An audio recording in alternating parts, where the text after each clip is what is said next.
Bismillahirrahmanirrahim. Assalamualaikum warahmatullahi wabarakatuh.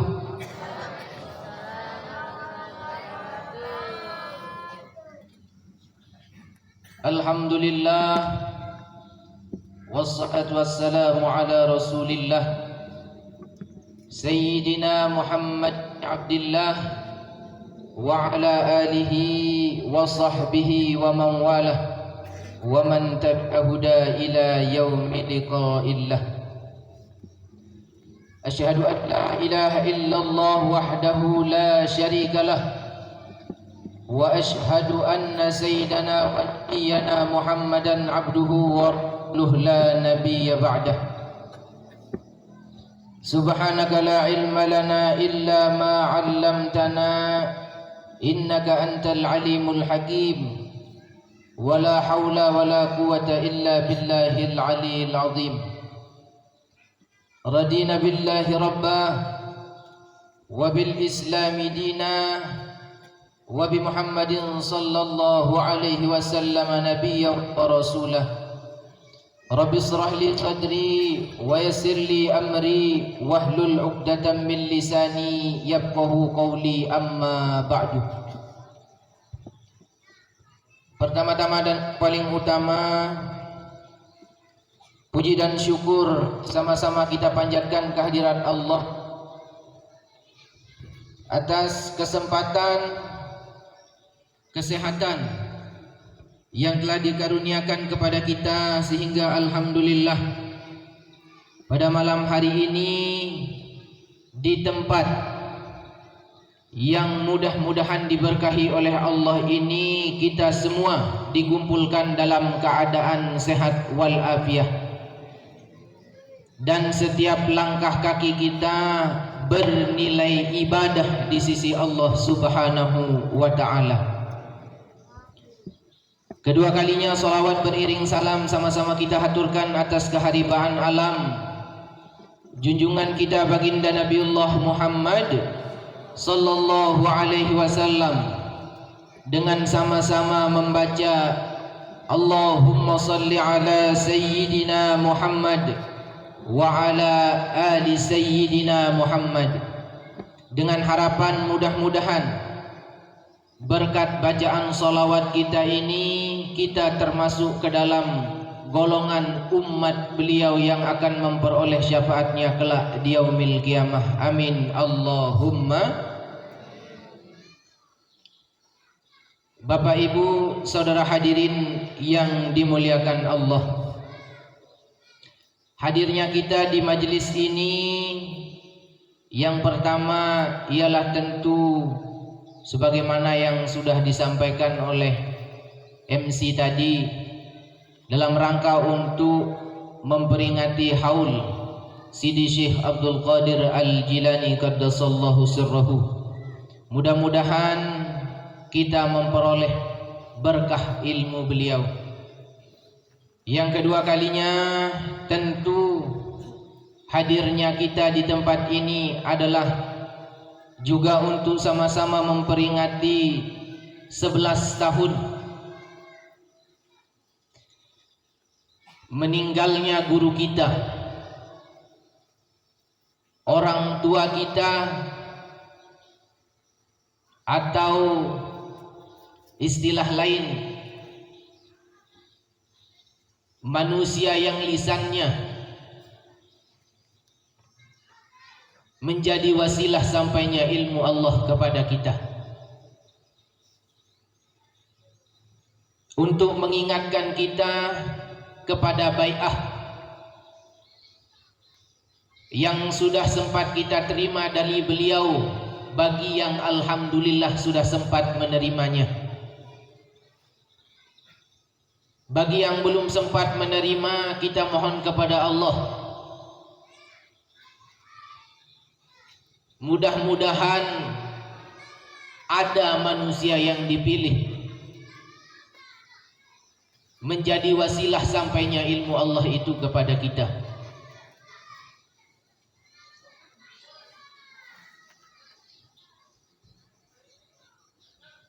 Mohon maaf Bapak Ibu nggih pecat.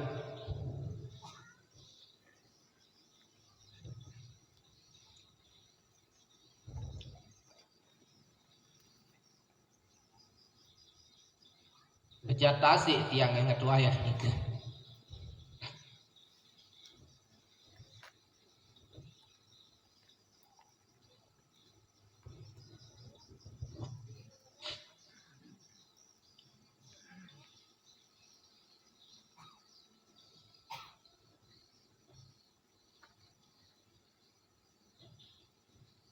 Mengingatkan kita kepada apa yang sudah kita terima dari beliau.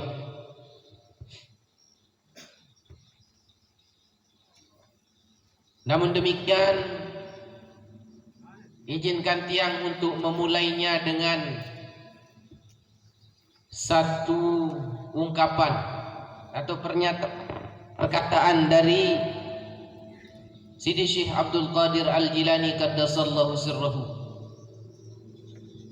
bahwasanya manusia itu senantiasa berada dalam satu dari dua keadaan. Kalau tidak sedang menerima nikmat, maka manusia itu sedang menerima ujian. Kalau tidak sedang gembira, dia sedang dilanda kesusahan. Kalau tidak pada malam hari, sedang berada di siang hari. Kalau tidak sedang dekat dengan Allah, dia sedang jauh dari Allah. Kalau tidak sedang sehat, maka dia sedang sakit. Baik sakit yang sifatnya zahir maupun sakit yang sifatnya batin.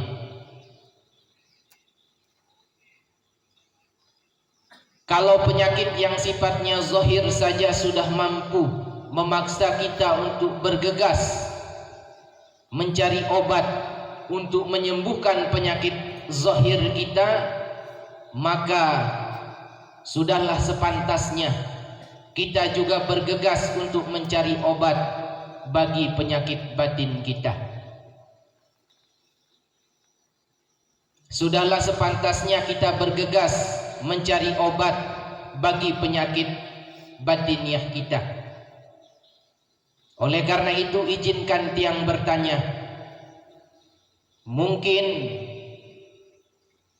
pertanyaan ini masih relevan untuk kita ajukan sampai dengan detik ini. Dulu boleh jadi tidak sempat kita tanyakan pada diri kita, maka izinkan tiang pada malam hari ini untuk menanyakan kepada kita semua, khususnya bagi murid-murid beliau yang sudah sempat mengambil bai'ah dari beliau. Pertanyaannya sederhana saja, Nabi atau apa tujuan kita mengambil bai'ah dari beliau?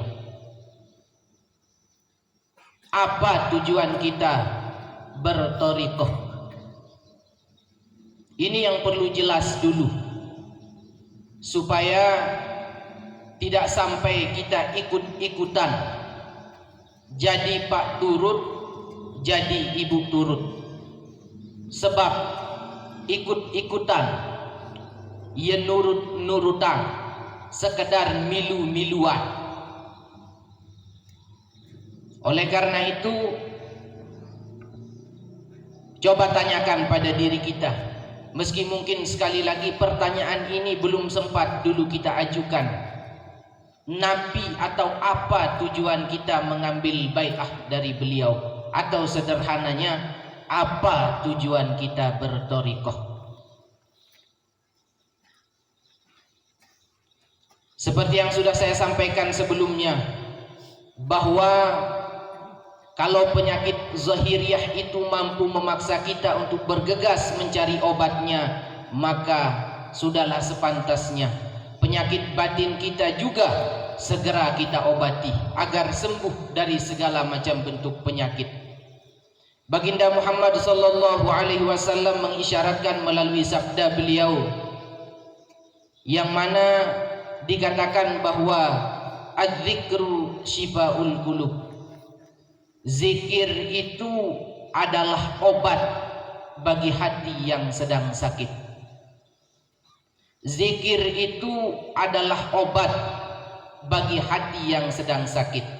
Menjadi penting memiliki hati yang sehat, karena di hadis yang lain beliau menjelaskan, ala inna bil jasadi mudghah idza saluhat saluhat jasadu kulluh wa idza fasadat fasadat jasadu kulluh ala wahyal qalb. Ketahuilah bahwasanya di dalam tubuh manusia itu ada segumpal daging, yang apabila daging itu baik, maka akan baik amalan seluruh anggota tubuhnya. Namun sebaliknya, ketika daging itu sedang tidak baik-baik saja, maka perbuatan anggota tubuhnya juga tidak baik-baik saja. Dan ketahuilah bahwasanya yang dimaksudkan itu adalah hati kita. Menjadi maksud dan tujuan kita di dalam berthariqah itu ialah, kalau istilah orang-orang tasawuf akrab menyebutnya dengan metode yang dilalui tazkiyatun nafs, mensucikan diri, menjadi bagian dari tujuan kita berthariqah, yang ditempuh melalui metode yang akrab disebut dengan istilah takhalli, tahalli dan tajalli, yang sejatinya manifestasi dari takhalli itu adalah dimulaikan dengan zikir atau zikrullah. Di dalam dunia thariqah Qadiriyah wan Naqsabandiyah, pada masing-masing latifah itu ada penyakit bagi ruh atau penyakit ruh kita. Itulah yang kemudian yang perlu kita sembuhkan dengan la ilaha illallah itu, sebagaimana yang diisyaratkan oleh Rasulullah tadi, syifaul qulub. Saya mengambil contoh, misal disebutkan di dalam Latifatul Qalbi itu, di sana ada 5 macam penyakit ruh. Di sana ada hawa, di sana ada nafsu, di sana ada watak iblis, di sana ada watak syaitan, di sana ada dunia. Hawa itu dijelaskan dulu oleh kiai kami, bahasa beliau diilustrasikan, hawa itu satu dorongan yang mendorong kepada sesuatu tapi tidak melampaui nafsu. Contoh sederhana, begitu selesai makan, biasanya ahli hisab, tiang masih ngerokok, ahli hisab selesai makan melek ngerokok, melek ngelanja, pengen ngerokok, mau ngerokok nggak punya rokok, kebetulan ada teman yang datang, punya rokok enggak? Begitu teman itu menjawab tidak, cukup to entah. Itu dorongan hawa, tidak memaksa. Lamun wah beketuan nunasan ada tidak? Tidak, cukup sinde arak. To entah dorongan hawa itu. Kalau nafsu selesai ngelor, misal medaran, ada rokok enggak? Pengen ngerokok, nanya sama teman, ada rokok enggak? Enggak ada. Banian berutang, pokok mau ngerokok, nano nafsu. Nah, itu dorongan nafsu. Beda antara hawa dan nafsu. Begitu dulu beliau menjelaskan. Dalam Latifatul Qalbi itu juga ada penyakit syaitan, ada watak iblis. Nabi pegawaian setan. Apa amalan setan? Dan teman telek batur patuh, enggak senang lihat orang berdamai. membuat bertikai yang sudah berdamai. Kira-kira itu. Kalau ada orang yang zikirnya latifatul qalbi, tapi pekerjaannya masih seperti yang tadi, jangan-jangan zikir latifatul qalbinya bukan salah, tapi kurang tepat. Jelas? Jangan-jangan ya zikir je, lagu masih berwatak layaknya wataknya syaitan. Jangan-jangan latifatul qalbinya ndek dapat Allah, kurang tepat. Dulu ketika kita menerima bai'ah dari beliau, Abdul Zikri fa'lam annahu la ilaha illallah. Kalimah Allah no adin tu don duduk. Watak iblis, watak setan itu yang akan dilunakkan si kalimah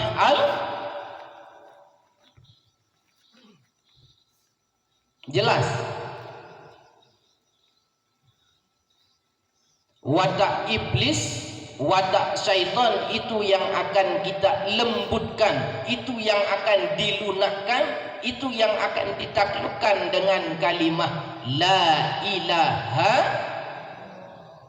Bara isyarat Rasulullah sabar. Di sana hubud dunia, cinta dunia. Bukan kita dilarang, dunia ini penting, sebab nasib kita di akhirat tentu sejak kita berada di dunia ini. Akan tetapi hubud dunia, terlampau cinta terhadap dunia sehingga melupakan bagian kita di akhirat, itu yang tidak baik. Sekali lagi, bukan tidak boleh, boleh. Bukan tidak penting, penting. Sebab bagaimanapun nasib kita di akhirat itu ditentukan dari sejak kita berada di dunia ini. Menjadi hubud dunia, terlampau cinta terhadap dunia, sehingga melupakan bagian kita di akhirat kelak. Kalau ada orang yang seperti itu, bukan salah, tapi boleh jadi zikir latifatul qalbinya masih kurang tepat. Oleh karena itu, ketika berzikir supaya ampun pada latifatul qalbi, ia tahun tutup kalimah Allah yang diistilahkan oleh beliau dulu. Penyakit itu hawa dan nafsu, watak iblis dan syaitan, hubud dunia itu layaknya satu penyakit yang kerasnya macam kerasnya batu, karatnya macam karatnya besi. Itu yang kemudian dilunakkan dengan kalimah jelas.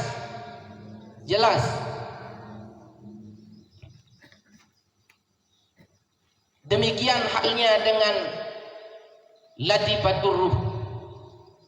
Di dalam latifah itu juga ada penyakitnya. Penyakit binat jinak. Wikan binatang jinak.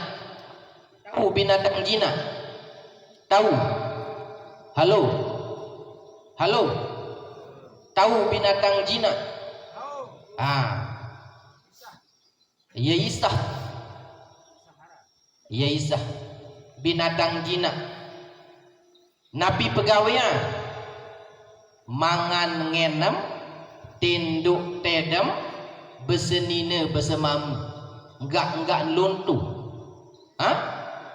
Enggak luntuh. Penyakit itu pula kemudian akan dilunakkan dengan kalimah Allah. Zikir sir ni ke maksud dia. Penyakit itu yang akan dilunakkan dengan zikir Allah Allah atau zikir sirnya kita. Sebab zikir ni kan ada dua, ada yang jahar, ada yang sir. Yang jahar itu la ilaha illallah, zikir sirnya itu Allah, Allah, Allah. Demikian juga di dalam latifatus sir. Latif maksudnya halus, sir itu rahasia. Halus, rahasia. Ada tidak penyakit ruh di sana? Ada. Penyakit ruh di dalam latifah ini ialah penyakit binatang buas. Sarun dan mesak milih menang. Demang garang batu. Zikir lagu masin demen begarang, jangan. Ya zikir lagu masin demen begarang, jangan.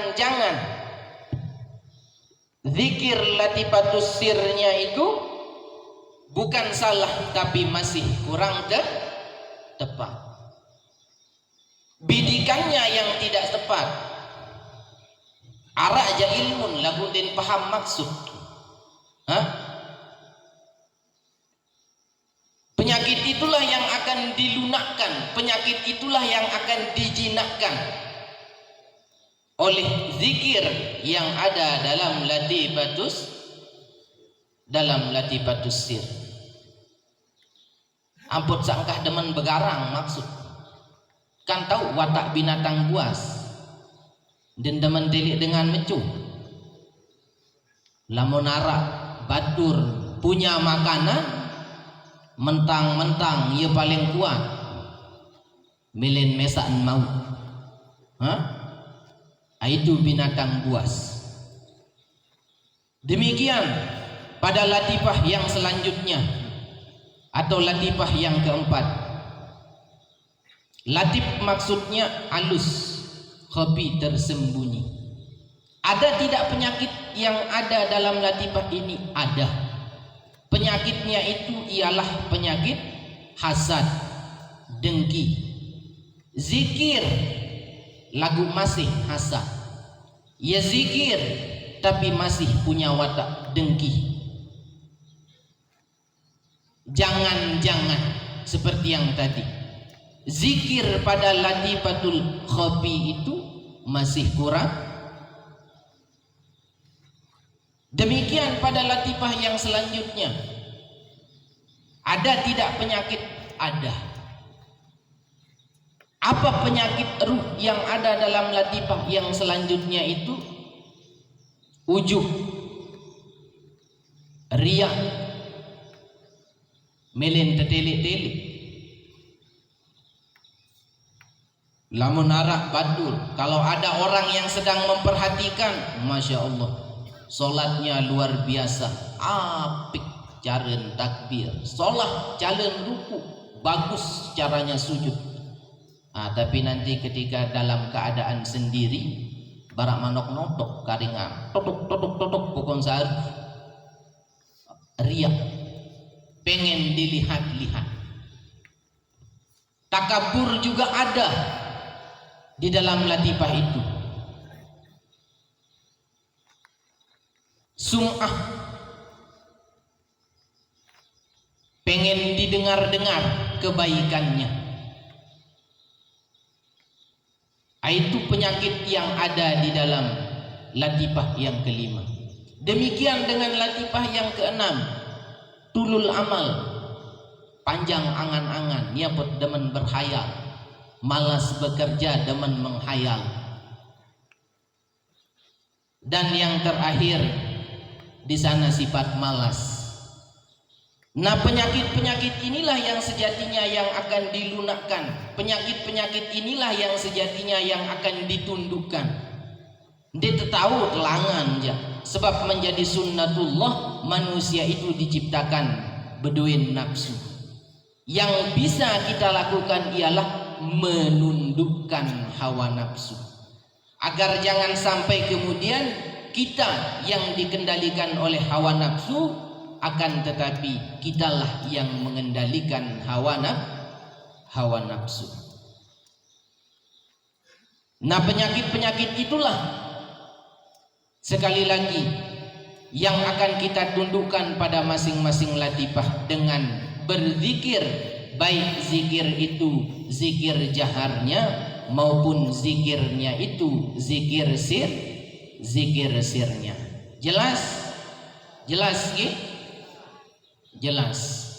Sebab mengingat bahwasanya sejatinya manusia itu dipilih Allah sebagai khalifatul ard, pemimpin di atas bumi. Kullukum ra'in kata Rasul, wa kullukum mas'ulun an ra'iyatih. Setiap kita itu adalah pemimpin dan setiap pemimpin pasti akan dimintai pertanggungjawaban atas apa yang dipimpinnya. Ada amanah Allah yang begitu mahal yang dititipkan kepada manusia, yang mana amanah ini dulu kerap diistilahkan oleh almarhum dengan istilah sifat ketuhanan yang dititipkan pada manusia, kudrat, iradat, ilmu, hayat, sama, basar kah? Itu yang inna lillah wa inna lamun saniki jak tanah jan tiba. Sifat itulah yang akan kembali kepada Allah. Ini adalah amanah Allah yang harus dijaga. Berberuan saat datang lai adenirun lewat tuntulah jog Allah Ta'ala.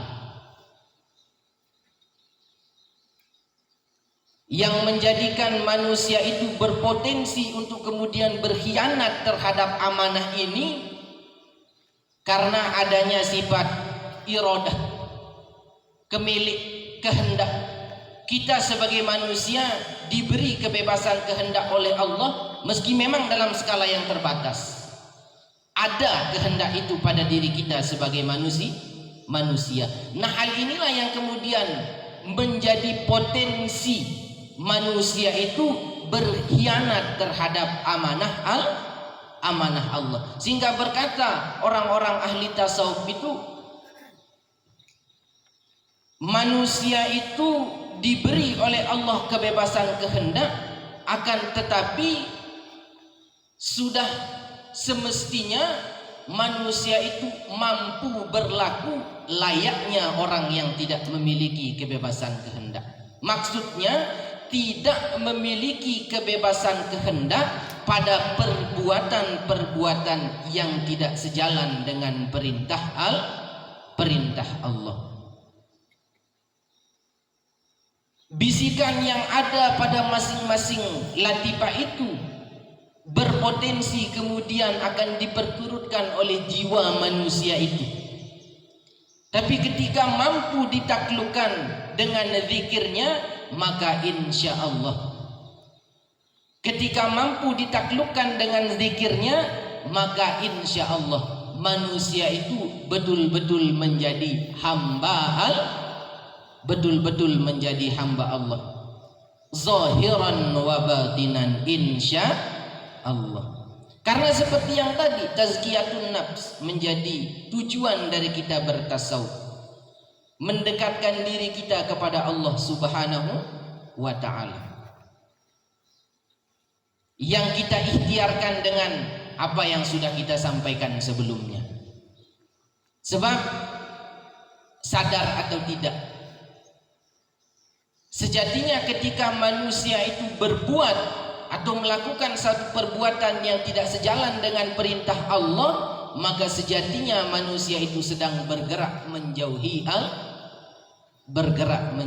Allah.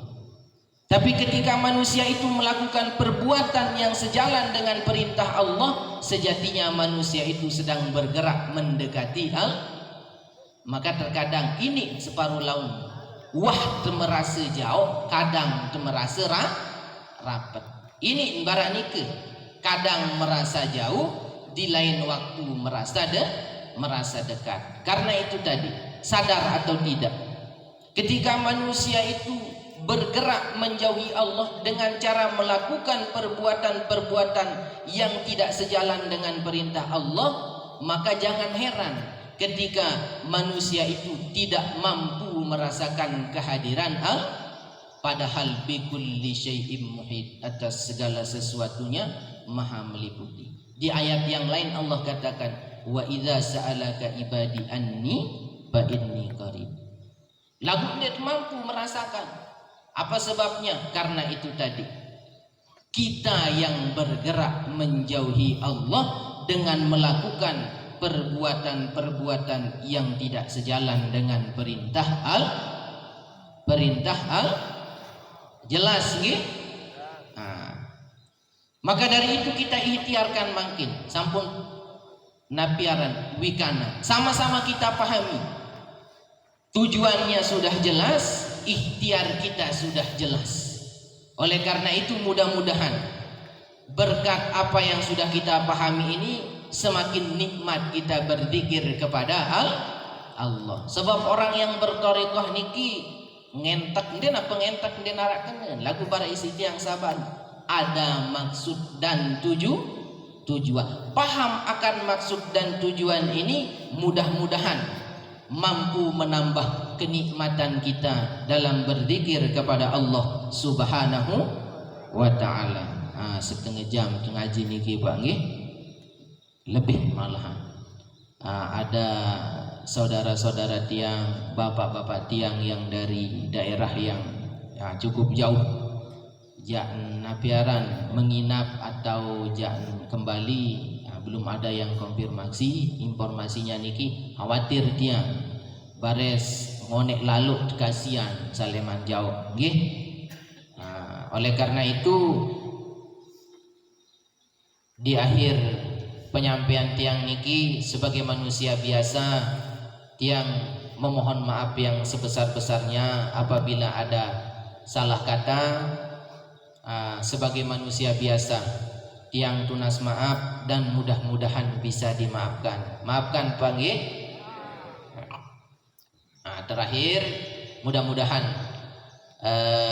saudara-saudara tiang yang hadir pada malam hari ini juga berkesempatan hadir pada acara kita yang akan digelar besok pagi insyaallah, mulai dari jam pira undangan? Jam 9 sampai dengan selesai. Sama-sama kita hadir di pondok kita ini dalam rangka untuk memperingati haul pondok pesantren yang ke-24 nggih. Demikian yang bisa tiang aturkan, kurang dan lebihnya tiang tunas maaf. Akhirul kalam, hadanallahu wa iyyakum ajma'in ila siratil mustaqim. Assalamualaikum warahmatullahi wabarakatuh.